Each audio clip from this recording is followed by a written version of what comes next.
Bienvenidos al Laboratorio de Métodos Instrumentales de Análisis. Para esta semana corresponde la determinación de quinina por fluorescencia. La quinina se utilizaba desde hace muchos años, por ahí de 1629, para combatir la malaria. Y fue ahí donde se descubrió.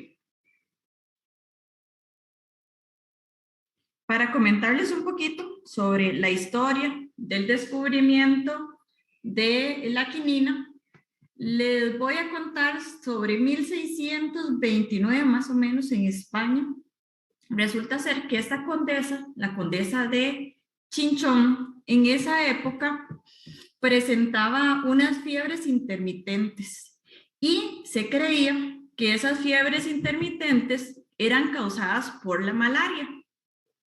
Para poder curar a esta condesa, un grupo de personas originarias del Perú, un grupo de indígenas, le ofrecieron un remedio terapéutico de extracto del arbusto de quina. Cuando le dieron este remedio terapéutico a esa condesa de Chinchón, observaron que se regularon las fiebres que tenía y logró curarse de ese padecimiento que tenía en ese momento. Para comentarles un poquito del extracto que utilizaban los indígenas del Perú, ese extracto era un extracto de quinina que lo extraían de este arbusto. Bueno, algunos le conocen como arbusto, otros le conocen como árbol, dependiendo precisamente por la altura que tiene, que va entre los 5 a los 15 metros de alto. Entonces hacían un extracto de este arbusto y ese extracto era el que suministraban para combatir esas fiebres. Resulta ser que este arbusto nosotros lo tenemos en Costa Rica. Este arbusto también crece en el bosque nuboso entre los 1000 y los 2700 metros sobre el nivel del mar. Y lo podemos encontrar en Zarcero, en Cinchona y en San Ramón. ¿Okay? Después de que se descubrió que el extracto del Perú que se utilizó para combatir las fiebres de esta condesa de Cinchona, después de ese descubrimiento, la quinina o el árbol de quina comenzó a ser objeto de estudio de un sinnúmero de científicos, entre los que teníamos naturalistas, botánicos, médicos, farmacéuticos. Comenzaron a estudiar este arbusto de quina y en 1700, alrededor de 1700, este señor Jacob Schweppes lo que hizo fue utilizar agua carbonatada y al agua carbonatada le agregó quinina y lo utilizó como remedio para combatir la malaria todavía en ese entonces. Pero ahora nosotros esa agua carbonatada que contiene quinina le conocemos como agua tónica. Entonces, el agua tónica existe desde 1742 más o menos, cuando este señor Jacob Schweppes comenzó a hacer la mezcla del agua carbonatada con la quinina.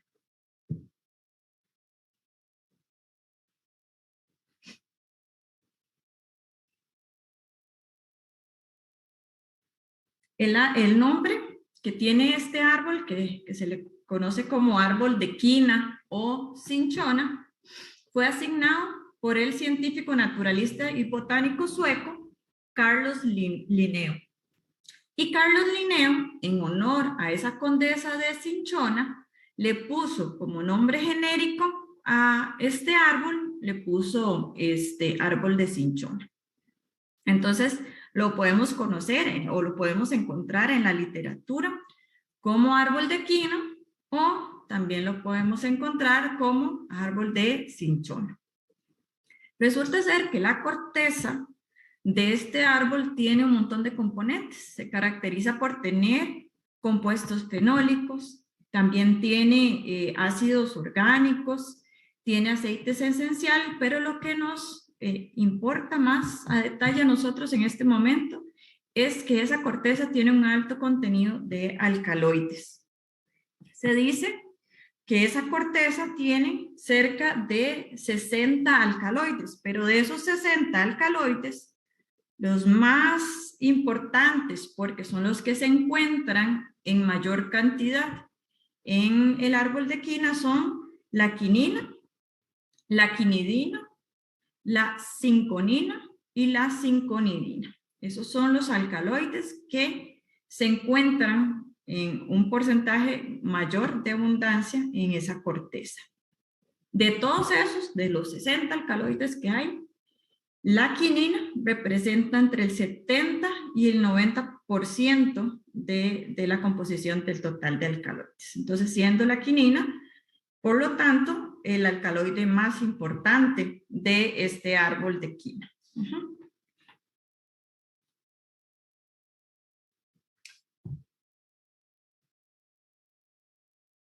¿Qué ha sucedido? En la actualidad, la quinina ha sido reemplazada o sustituida por otros medicamentos sintéticos que son más eficaces para combatir la malaria y otros efectos que vamos a ver un poquito más adelante. Entre estos medicamentos sintéticos está la cloroquina o primaquina, que es la que se vende de forma comercial.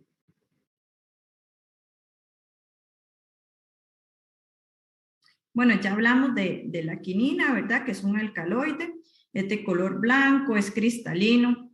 ¿Y cuáles son las principales propiedades que tiene la quinina? Bueno, se ha descubierto que se emplea como un antigripal. También todavía se utiliza como antimalárico. Es un astringente por su sabor amargo. También es un estimulante del apetito. Se dice que la quinina tiene un efecto digestivo. Y muy actualmente se le han encontrado otros tipos de efectos, entre los que destacan que la quinina ha sido utilizado y se ha encontrado efecto antibiótico y también que ayuda a reforzar el sistema inmunológico.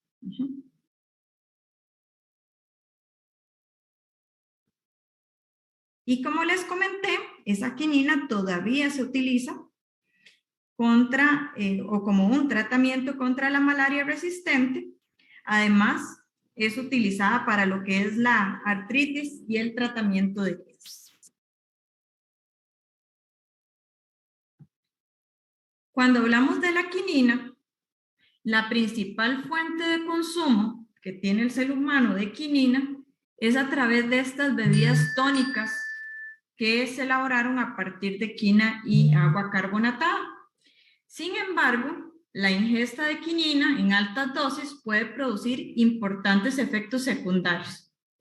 Y por ello, la Unión Europea, a través del reglamento CE número 872 del 2012 y la FDA, establecieron límites máximos permitidos para la incorporación de quinina en estas bebidas refrescantes. Vean que la Unión Europea estableció un límite máximo permitido de 100 miligramos por litro, mientras que la FDA es un poquito más estricta, ¿verdad? De 83 ppm. ¿Y por qué es esto? ¿Por qué nosotros tenemos límites máximos permitidos de consumo de quinina? Pues resulta ser que cuando nosotros la consumimos en altas dosis, puede provocar varios efectos secundarios. Entre ellos destacan que cuando se tienen consumos mayores a 1 gramo por día, puede provocar alergias y también un síndrome que se conoce como el síndrome del cinchonismo. Y ese síndrome del cinchonismo está caracterizado porque a la persona le dan problemas gastrointestinales, tiene algunos problemas visuales, cardiovasculares y produce también dolor de cabeza. La Unión Europea, de hecho, consideró una dosis mortal de consumo de quinina y la dosis mortal es de 8 gramos por día, lo que es equivalente a 140 miligramos por kilogramo de peso corporal de un adulto. Entonces, por eso es importante conocer cuáles son los límites máximos permitidos, porque hay efectos adversos cuando se sobrepasan esas dosis. ¿Okay? Ahora vamos a ver un poquito más sobre lo que es la determinación de quinina en agua quinada por el método de fluorescencia, que es por el cual nosotros vamos a utilizar para realizar este análisis de quinina.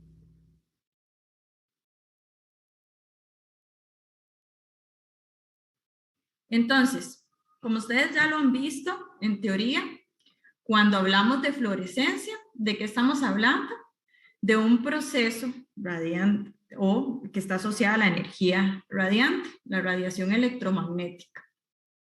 Y es el proceso en donde los electrones que se encuentran en estado basal absorben radiación electromagnética de una determinada longitud de onda.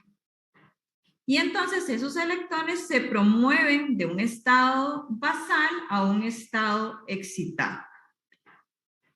Pero resulta ser que ese proceso de absorción de radiación electromagnética por parte del electrón no puede durar mucho tiempo. El electrón no está acostumbrado a tener esa absorción de energía. Es una carga que tiene que liberar y lo tiene que liberar lo más rápido posible.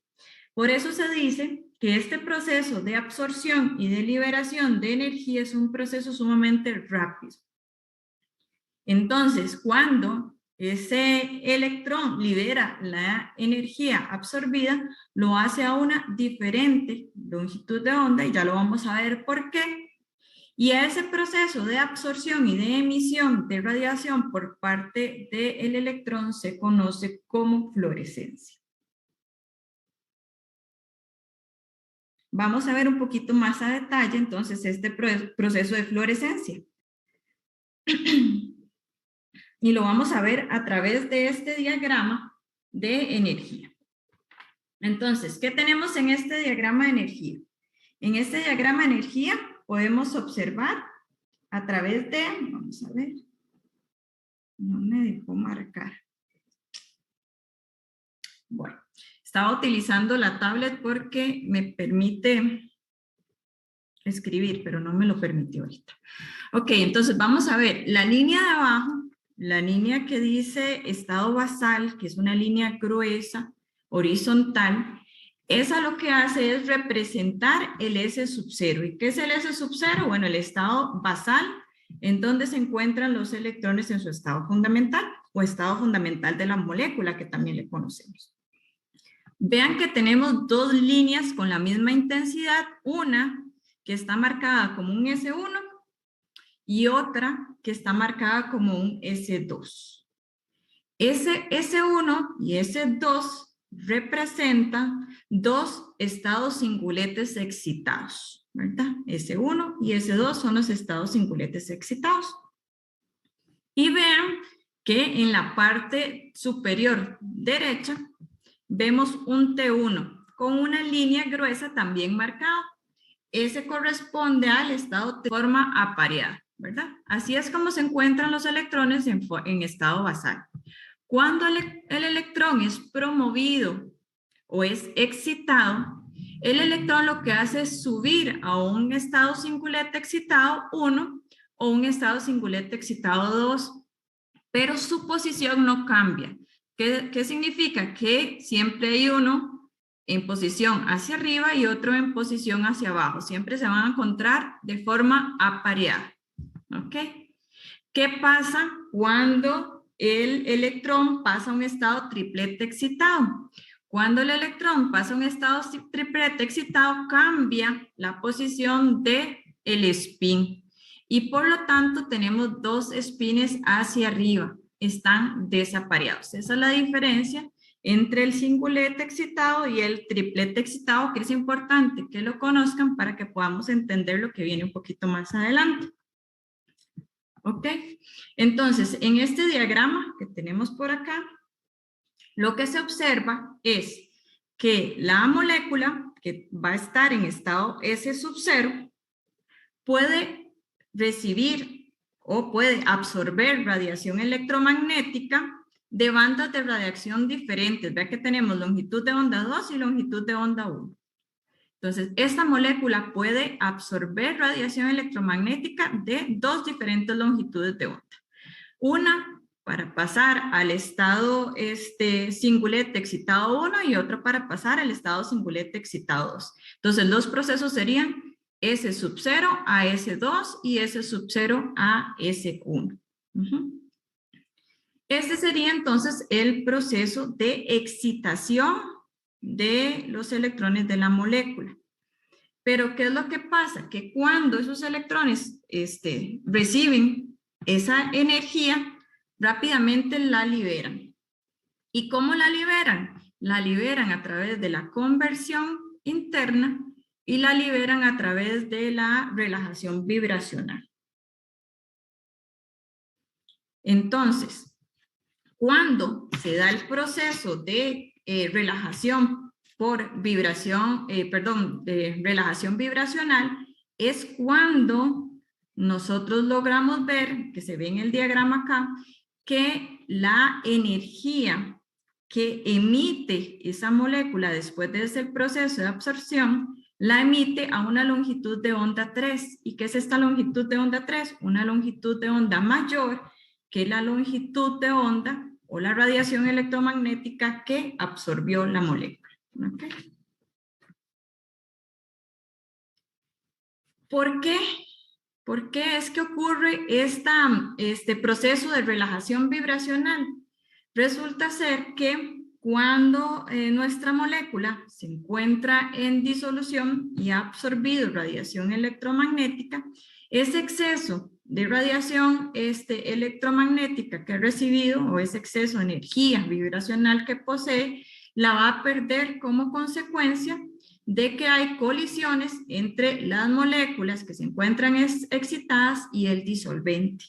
Y esas colisiones entre las moléculas de esas especies excitadas y el disolvente es lo que me va a dar esa variación en esa longitud de onda de emisión.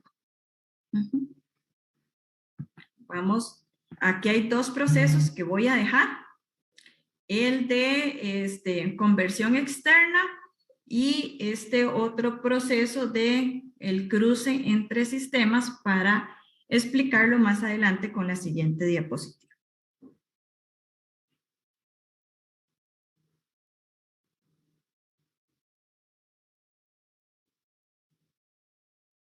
Ahora bien, acá lo que les muestro es el espectro de absorción y de emisión de la quinina. ¿Qué podemos observar en este espectro de absorción y de emisión de la quinina? Vean que observamos lo que vimos en el diagrama, que veíamos en el diagrama que podíamos tener dos tipos de absorción del electrón, el S1 y hacia el S2. Y aquí lo observamos también a través de este diagrama de absorción. Entonces vemos que la quinina puede absorber a dos diferentes longitudes de onda, 150 y a 350 nanómetros, exactamente. Y ven que aquí se observa, era nada más de observar un poquito de detalle el gráfico. 250 y 350 nanómetros son los dos picos de absorción que nosotros logramos ver para la quinina. ¿Y a qué se deben esos dos picos de absorción? Me devuelvo un poquito. Se debe a el paso del electrón producto de la absorción de radiación de S sub 0 a S2 y de S sub 0 a S1. Ahí tenemos esas dos longitudes de onda de absorción de la quinina. ¿Qué logramos ver en el espectro? Que a pesar de que tiene dos máximos de absorción, ¿qué pasa con la parte de emisión?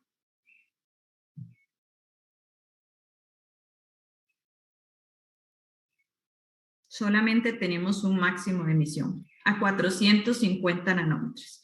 ¿Y por qué solo tenemos un máximo de emisión? Por los procesos de conversión interna de la energía.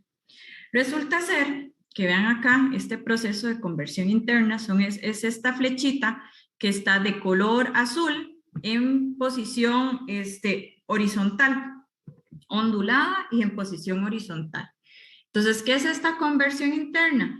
Resulta ser que la molécula pasa a un estado electrónico de más baja energía sin emisión de radiación. ¿Y por qué ocurre esto? Ocurre cuando los dos niveles de energía son muy próximos.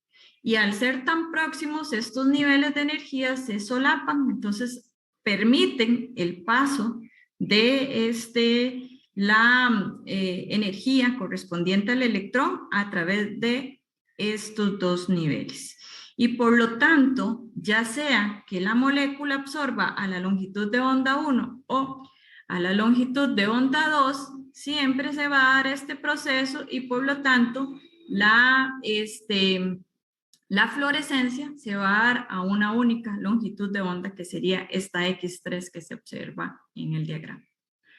Ahora bien, cuando nosotros vemos este diagrama de absorción y emisión de radiación de la quinina y vemos que tienen dos máximos, uno en 250 y otro en 350, ¿por qué será que nosotros escogemos el de 350 y no el de 250? ¿Qué creen ustedes?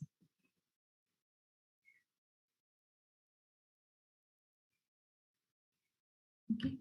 Resulta ser que cuando tenemos especies en donde hay anillos aromáticos, tenemos dobles enlaces, tenemos sustituyentes, hay una alta probabilidad de que a longitudes de onda corta, la energía que nosotros le estamos incorporando al sistema sea lo suficiente como para que se dé el rompimiento de enlaces. Entonces, cuando hablamos de fluorescencia, no se suelen utilizar longitudes de onda cortas, muy energéticas, porque se podría dar el caso del rompimiento de enlaces producto de la incorporación de esa radiación electromagnética. Esa es una de las razones por las cuales se suelen utilizar las longitudes de onda mayor. Además que sí, podemos tener espectros de mayor intensidad. Ahora bien, hay algunas variables que se encuentran dentro del entorno en el cual se encuentra la molécula y otras propias de la molécula que pueden influir en la intensidad de fluorescencia que está presente. Dentro de esas variables está la temperatura y la viscosidad, las cuales están muy relacionadas entre ellas. ¿Qué pasa con la temperatura? Se dice que cuando aumentamos la temperatura de este tipo de sistemas, se reduce la intensidad de fluorescencia. ¿Y por qué? Porque sabemos que al aumentar la temperatura de un sistema, ¿qué pasa con las moléculas y las colisiones entre moléculas? Van a aumentar. Entonces, al aumentar la temperatura, aumenta la frecuencia de las colisiones y aumenta la probabilidad de que se dé una desactivación de la fluorescencia por conversión externa, que es el cuadrito que les tengo señalado acá, en el diagrama de energía, ¿verdad? Entonces, ¿qué es esa conversión externa? Bueno, la conversión externa es la desactivación de un estado electrónico excitado y se debe principalmente a la transferencia de energía entre moléculas que están excitadas y el disolvente u otros solutos que se encuentren en disolución. Entonces, esa interacción, cuando aumenta la interacción, se favorece este proceso de conversión externa y por lo tanto disminuye lo que es la intensidad de fluorescencia. Ya podríamos nosotros deducir lo que pasa con la viscosidad, ¿verdad? Ya que están muy ligadas. ¿Qué pasa con la viscosidad? Cuando disminuye la viscosidad del medio, me dijo disminuye. Ok. Entonces recordemos que esto está ligado con el movimiento de las moléculas. ¿Cuáles moléculas se mueven más? ¿Aquellas que están en un medio muy viscoso o aquellas que están en un medio poco viscoso? Se mueven más las que están en un medio poco viscoso, ¿verdad? ¿Y qué pasaba con el movimiento de las moléculas? El movimiento de las moléculas ocasionaba choques ¿entre qué? entre las moléculas excitadas, el disolvente y los demás solutos que estaban en disolución. Y por lo tanto, ese choque provocaba la conversión externa. Entonces, tiene razón Arce. Si nosotros disminuimos la viscosidad, ¿qué va a pasar con la intensidad de fluorescencia? Va a disminuir la intensidad de la fluorescencia porque se da una pérdida producto de la conversión externa.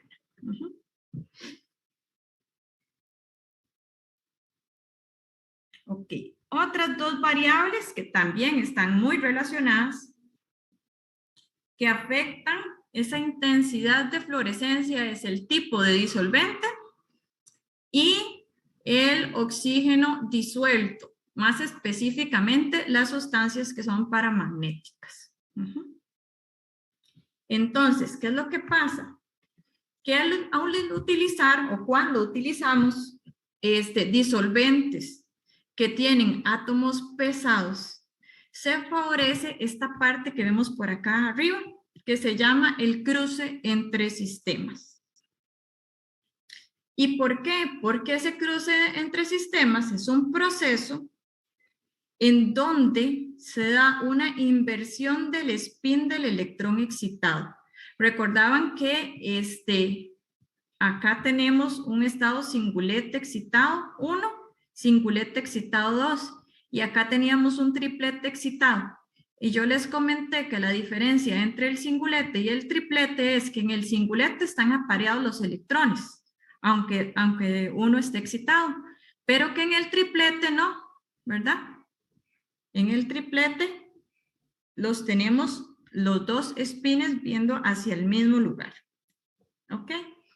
Entonces, ¿qué es lo que sucede? Que cuando se da este cruce entre sistemas, el espincito que antes estaba hacia abajo se invierte de posición y da como resultado un cambio en la multiplicidad de la molécula con la cual estamos trabajando.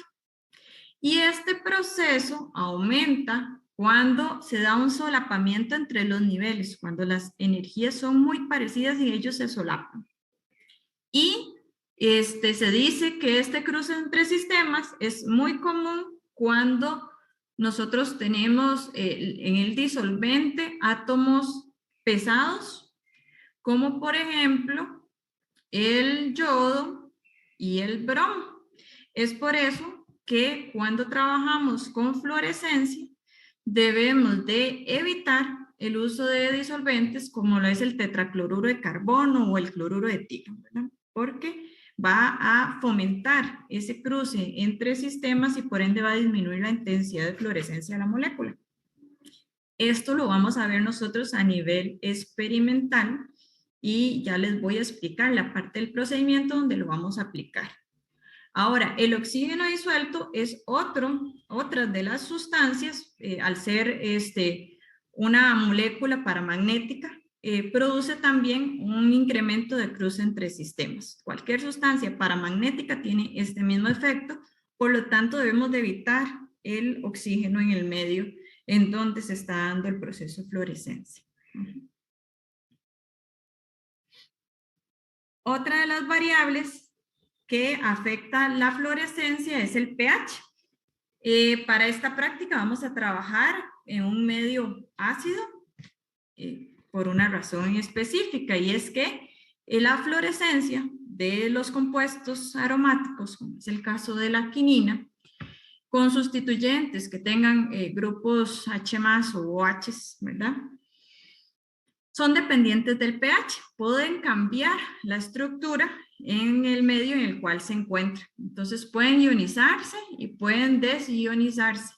Por lo tanto, el pH es un parámetro que debemos de controlar muy estrictamente para controlar la intensidad de fluorescencia de la molécula con la cual estamos trabajando. Ahora bien, ¿cuál es el equipo que nosotros vamos a utilizar para realizar la determinación de quinina por fluorescencia? Vamos a utilizar un espectrofluorómetro. Y si ustedes recordarán la diferencia entre un espectrofluorómetro y un espectrofotómetro es la configuración principalmente la ubicación de la fuente de radiación electromagnética y del detector con respecto a la celda. Cuando tenemos un espectrofotómetro, la configuración es lineal, no tenemos ningún tipo de inconveniente. Pero cuando trabajamos con fluorometría o espectrofluorometría, la posición de la fuente de radiación tiene que estar en ángulo de 90 con respecto al detector. La fuente de radiación, en este caso, que se utiliza en el espectrofluorómetro, genera radiación electromagnética que pasa a través de un sistema monocromador donde se selecciona la longitud de onda de excitación. Esa radiación electromagnética pasa por nuestra muestra. Nuestra muestra, los electrones son excitados, son promovidos a un nivel energético superior y muy rápidamente vuelven a su estado energético basal liberando radiación electromagnética. Esa radiación electromagnética pasa a través de un monocromador que pasa a través de la muestra y lo que no fue absorbido por la muestra, ¿qué pasa? Sigue su curso, sigue su trayectoria. Si tuviésemos aquí el detector va a estar siendo incidido tanto por la radiación que proviene de la fuente como por la radiación que está emitiendo la muestra. Pero nosotros solo queremos ver la emisión de la muestra, no queremos ver la emisión de la fuente y no queremos que se nos genere ningún tipo de perturbación en el sistema de detección. Por lo tanto, el ángulo es de 90 grados. Entonces, solamente estamos viendo la radiación emitida por nuestro analito y esa es la que está llegando a través del sistema de detección. Acá lo vemos ya de una forma más real, la configuración que les acabo de indicar, ¿verdad? En ángulo de 90. Entonces, por un lado tenemos la fuente de radiación y por otro lado tenemos el detector y acá tenemos nuestra celda. Ahora sí, vamos a comenzar a ver lo que es la determinación analítica de quinina por espectrofluorometría. Entonces, primero, antes de realizar la práctica de quinina, antes de llegar al laboratorio, tenemos que tener algunas consideraciones previas. Una de ellas es que vamos a analizar, además de nuestra muestra, un agua quinada que se vende en los supermercados, una agua quinada comercial. Entonces, la idea es que ustedes vayan y compren una botellita de agua quinada. Importante que ojalá sea una botella de vidrio de plástico y que no compren una lata de agua quinada. El agua quinada debe estar desgasificada. Entonces, lo ideal es que ustedes agiten el agua quinada y abran un poquito la botellita para que vaya liberando el dióxido de carbono que se encuentra dentro. ¿Ok? Antes del laboratorio. Y antes del laboratorio, tenemos que preparar el ácido sulfúrico que vamos a utilizar durante toda la práctica. Entonces, es importante que conforme vayan viendo el procedimiento, ustedes realicen un cálculo de cuánta cantidad de ácido sulfúrico 0.05 molar ustedes van a gastar en todo el procedimiento, en todo el análisis, para que lo puedan preparar previo a la práctica de laboratorio.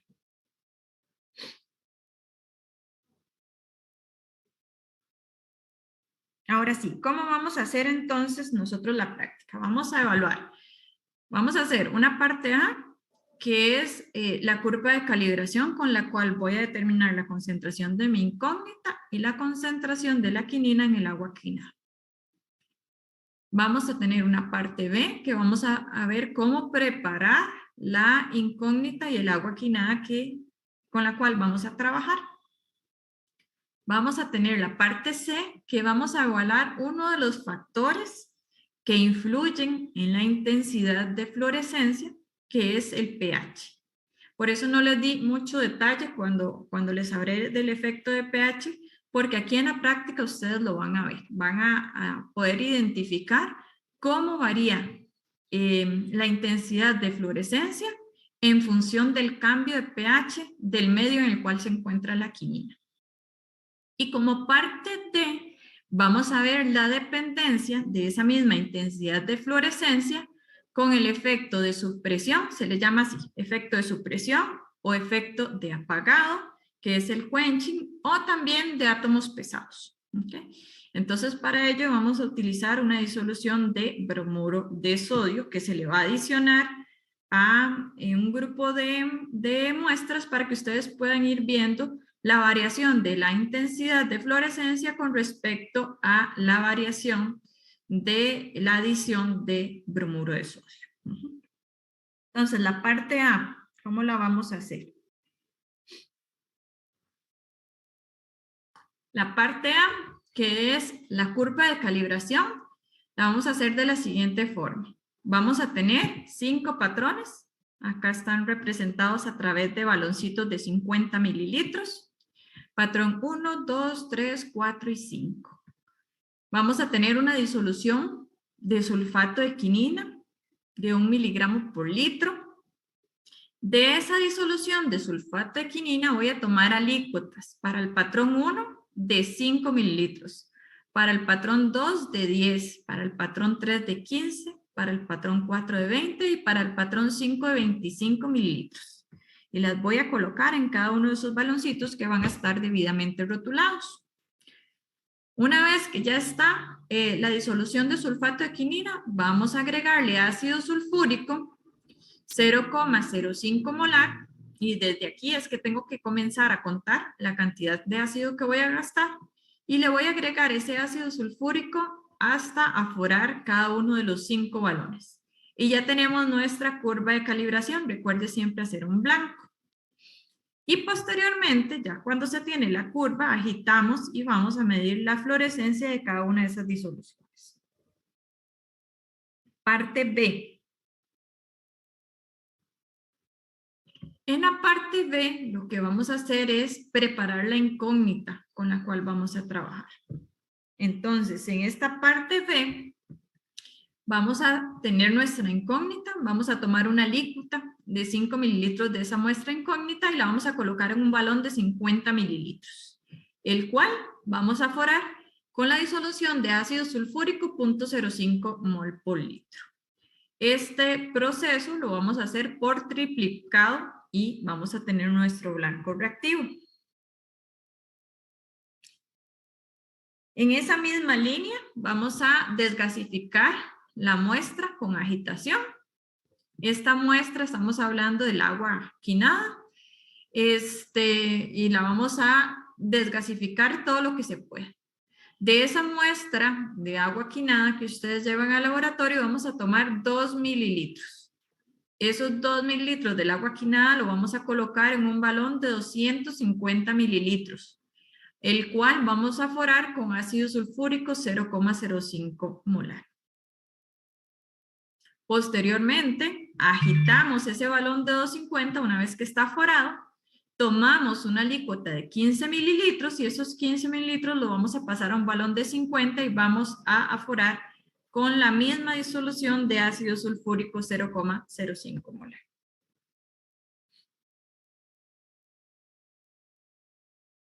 En la parte C, como les comenté, vamos a ver cómo varía la intensidad de fluorescencia de la quinina con respecto al pH.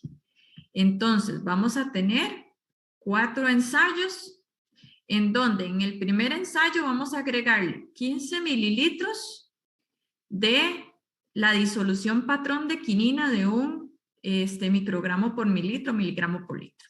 Entonces le agregamos los 15 mililitros al ensayo 1, al ensayo 2, al ensayo 3 y al ensayo 4. Todos con la misma cantidad de quinina, 15 mililitros. Al balón 1 lo voy a forar con un amortiguador de pH 2. El balón 2 lo voy a forar con un amortiguador de pH 4. El balón 3 con un amortiguador de pH 7. y el balón 4 con un amortiguador de pH 9. Una vez que estén aforados, agitamos y vamos a medir la intensidad de fluorescencia. La idea de esto es que ustedes elaboren un gráfico de intensidad de fluorescencia versus el pH y que en ese gráfico incluyan el patrón de la curva de calibración que hicieron de 15 mililitros para poder identificar dentro de la gráfica la muestra con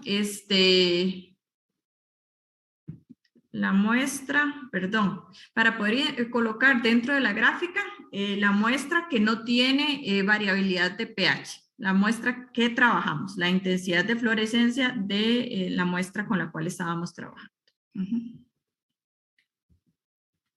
Por ahí, nada más recordarles que ese patrón es el patrón 3. Voy a darle una vueltita acá para que veamos los patrones y que estaríamos hablando de este patrón 3. 1, 2, 3, el que vamos a ir comparando tanto para el efecto de pH como para el efecto del apagado. En la parte D vamos a evaluar lo que es la dependencia de la intensidad de fluorescencia con la adición de bromuro de sodio. Entonces igual vamos a tener 1, 2, 3 y 4 ensayos. A cada uno de esos balones les voy a agregar 15 mililitros de la quinina, el mismo patrón. Les agrego los 15 y luego al balón 1 le voy a agregar 1 mililitro del bromuro de sodio 0.05 molar. Al balón 2 le voy a agregar 2 mililitros de ese mismo bromuro de sodio. Al patrón 3, 4 mililitros y al patrón 4, 4 mililitros. Estas muestras las voy a aforar con la disolución de ácido sulfúrico 0.05 molar también.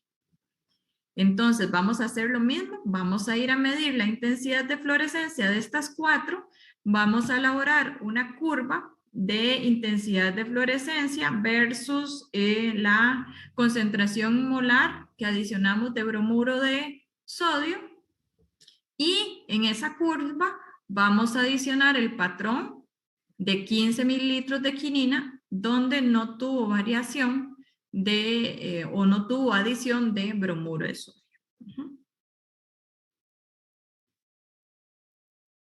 Entonces, una vez que nosotros terminamos con todos esos ensayos, vamos a ir a realizar los cálculos correspondientes. Entonces, lo que necesitamos es que se construya una curva de calibración para la quinina y para el sulfato de quinina, que se determine la concentración de las muestras, tanto la muestra incógnita como el agua quiná, en miligramos por litro de quinina y de sulfato de quinina, que se evalúe la influencia del bromuro de sodio en la concentración del patrón de quinina que utilizamos, así como la influencia del pH en ese mismo patrón.